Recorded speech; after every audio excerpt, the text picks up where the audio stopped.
हाय, आपके साथ मैं हूँ सुरभि शर्मा।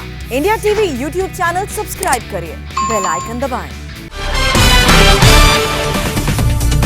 नमस्कार, मैं हुसैन रिजवी और अब वक्त है दिन की ब्रेकिंग न्यूज को देखने का। और सबसे पहली ब्रेकिंग न्यूज, ट्विटर पर इस वक्त की सबसे बड़ी ब्रेकिंग न्यूज आ रही है। कानून मंत्री रविशंकर प्रसाद ने ट्विटर पर अब तक का सबसे बड़ा और तीखा बयान दिया है।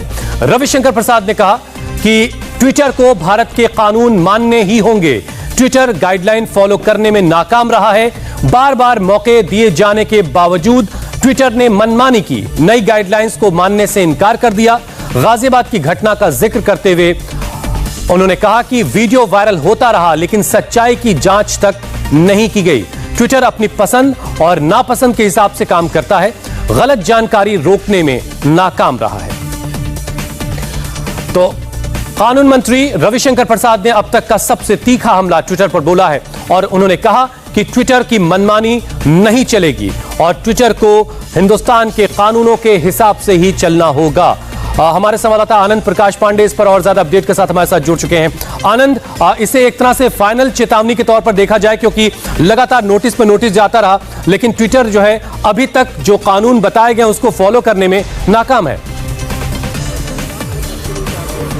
जी बिल्कुल, और रविशंकर प्रसाद ने इसी बात को कहा है कि जानबूझ के ट्विटर ने टकराव का रास्ता चुना। पहले 3 महीने का वक्त दिया गया, जब इन इंटरमीडिएट गाइडलाइंस को सरकार ने कहा कि 3 महीने का समय दिया, जरा आप इसको लागू करिए। 3 महीने बीत गए, ट्विटर ने इसको लागू नहीं किया। उसके बाद उसको कई नोटिस दिए गए, उसके बावजूद भी ट्विटर ने उसको फॉलो नहीं किया। यहाँ तक कि जो आखिरी नोटिस 5 जून को सरकार की तरफ से ट्विटर को भेजा गया, उसके जवाब में 6 जून को ट्विटर ने खुद कहा कि वो 1 हफ्ते के अंदर इन तमाम जो रिक्वायरमेंट्स हैं उनको कंप्लाई करेंगे और जो भी कंप्लायंस ऑफिसर है या फिर जो ग्रीवेंस रिड्रेसल ऑफिसर है उनकी जानकारी मुहैया कराएंगे।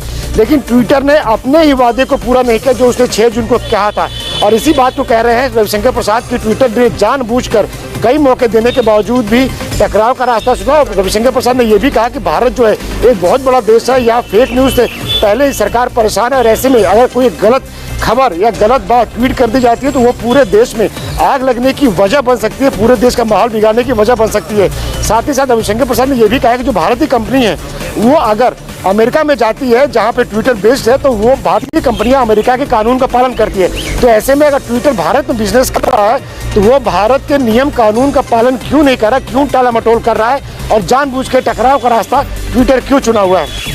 आनंद, क्या इसके बाद एक सवाल ये भी पैदा होता है कि अगर रविशंकर प्रसाद ये कह रहे हैं, हाय, आई एम सुरभि शर्मा। खबरों से अपडेट रहने के लिए India TV YouTube channel subscribe करिए, साथ में बेल आइकन जरूर दबाएं।